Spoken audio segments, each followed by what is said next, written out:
It's the real news. I'm Aaron Mate. North and South Korea have reached new agreements in their ongoing unity process. The two sides are moving ahead with plans to build road and rail links, and will discuss more steps in the coming weeks. But there are new signs that these connections face a major roadblock in Washington. Last week, South Korea proposed lifting a set of sanctions it imposed on North Korea in 2010. When President Trump was asked about that, Trump said they do nothing without our approval. Told today that the South Korean government is considering lifting some sanctions against the South Korean government is considering. Well, they won't do it without our approval. They do nothing without our approval. Have they been contacted? Yes, they do nothing without our approval. The U.S. says that sanctions will only be lifted after North Korea shuts down its nuclear program. But North Korea insists that the U.S. follow the first two steps in their joint declaration, which call for new relations and a peace regime in Korea. So could this be an impasse that threatens peace on the Korean Peninsula? Well, joining me is Colonel Lawrence Wilkerson. He is the former Chief of Staff to Secretary of State Colin Powell, now a distinguished professor at the College of William and Mary. Welcome, Colonel. What do you make of this apparent standoff right now between the U.S. and the two Koreas when it comes to this issue of sanctions? I don't think President Moon Jae-In and his foreign minister and others associated with the national security apparatus in South Korea will take this as a put down. Well, let me rephrase that. They'll take it as a put down, surely. But I think they're so heavily invested in it right now that they're going to run this right to the end, as it were. And I think the end for Kim Jung-Un, and this is very much unchanged through the three Kims, is to separate the United States and South Korea. And as just an impartial onlooker at this point, I'd have to say that Kim is registering some success. And the more Moon Jae-In and his crew in South Korea knuckle under to the United States, the more success I see Kim having, because eventually they will stop. It might cost Moon Jae-In his career, his political career, as I pointed out before, and it won't be that many times ago that the United States cost other ROC presidents their political careers, and some on this very issue. So, I mean, they're taking it right now, but the very tone of Trump's voice when he said, what, 2 or 3 times, they don't do anything without our approval, that's not going to translate well in South Korea. It's not going to come across well in South Korea. They'll take this for so long, but then Kim Jong-Un is going to get what he wants. He's going to get the ROC-U.S. alliance spraying at the very center, not just the edges, but the very center. And I think that's one of his primary strategic objectives. After Trump made that comment, South Korea did cave to the U.S. demands. They stopped asking for a lifting of the sanctions that they themselves imposed on their own in 2010. But how long do you think that this can go on for?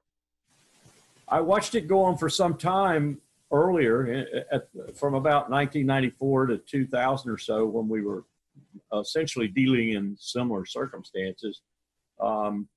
It could go on for some time, but I don't think that this particular regime in South Korea is going to take this particular president, who has no knack for diplomacy whatsoever, as long as previous Korean presidents have suffered U.S. presidents.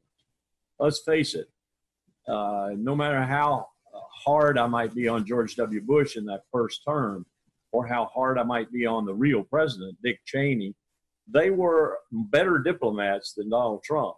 So it's hard to predict how long another country's leader, feeling the full sovereignty of his own country, as well as the diciness of the negotiations they're involved in, is going to tolerate this president in Washington. Every day I grit my teeth, and not just at Moon Jae-In, but at Angela Merkel and Macron and a host of other leaders in the world, asking myself a question: how long are they going to tolerate this guy we have in the White House? He simply does not know how to talk. And with the Asians, particularly the Koreans, this might be tolerated for a while, but eventually it's going to be extremely disruptive. And as I said, it's going to give Kim Jong-Un exactly what he wants. It's going to give him a fissure in the U.S.-ROC alliance into which he can just continue to pour things. And what does he care if it doesn't work this time? It will eventually work, probably. And that's the strategy of the North. They have immense patience. They don't have the kind of tomorrow we must solve this attitude that Americans have, that suddenly Moon Jae-In seems to have adopted in South Korea, wanting desperately to more or less empower his own political apparatus by successes here. And Kim Jong-Un knows that. Kim Jong-Un knows that Kim Jae-In or Moon Jae-In is on a plank out over a deep blue sea, and that his entire political career is being staked on this initiative for reunification and for a new relationship with the North.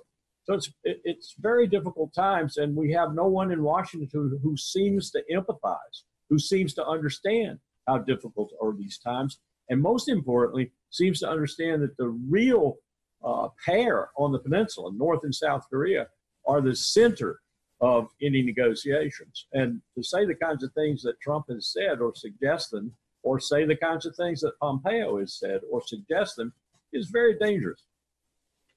So can North and South Korea basically achieve the goals that they're setting out? So just today they have this new agreement to go ahead with connecting the two countries via roads and rail links. But to do that, South Korea has to lift some sanctions that they, again, themselves imposed. But if the U.S. is standing in the way and insisting that no sanctions be lifted, can these steps that the two Koreas are making even be realized? Well, let's come up above that just for a moment. And let's look at the thing from a truly holistic and strategic perspective. The South Koreans have sufficient military power without any asset from the United States even being on the peninsula or coming to the peninsula in a crisis to defeat North Korea. It would be a much longer war. It'd be a much tougher war. We would help a lot with air in particular, air power in particular, but they could defeat the North all by themselves. So that's the military situation on the peninsula. Then let's come to the fact that they want, I think, Pyongyang and Seoul, for different reasons, they want to have a sort of reunification, at least a beginning of a reunification. It can take a generation or two.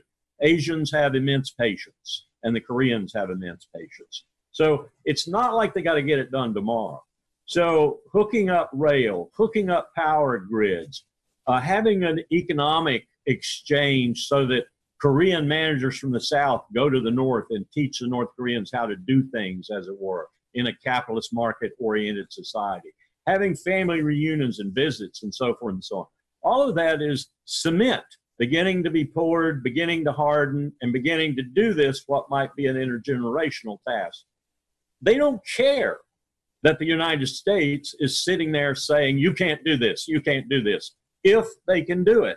And they certainly can do it, and they can do it within the existing military balance. Now let's examine why we are saying that they can't do it, or they can't do it so fast, or they must not do it until North Korea has totally disarmed, which North Korea will not do. Read my lips, said George H.W. Bush. North Korea will not denuclearize. So what we're saying is, until they do, you can't do anything. That stops everything cold in its tracks. Now, we can let this lie around for a while Donald Trump exploits it for domestic political purposes for as long as he can, but ultimately it's going nowhere if we weigh in with that kind of requirement, because all Kim Jong-Un will do is get everything he possibly can, including some bribe money, out of the South, get everything he possibly can, and then close off everything, because we will have made him have to close it off. That's the reality of this. We are the arbiters, but we shouldn't be. That's the reality. We'll leave it there. Colonel Lawrence Wilkerson, the former Chief of Staff to Secretary of State Colin Powell, now a distinguished professor at the College of William and Mary. Thank you. Thanks for having me.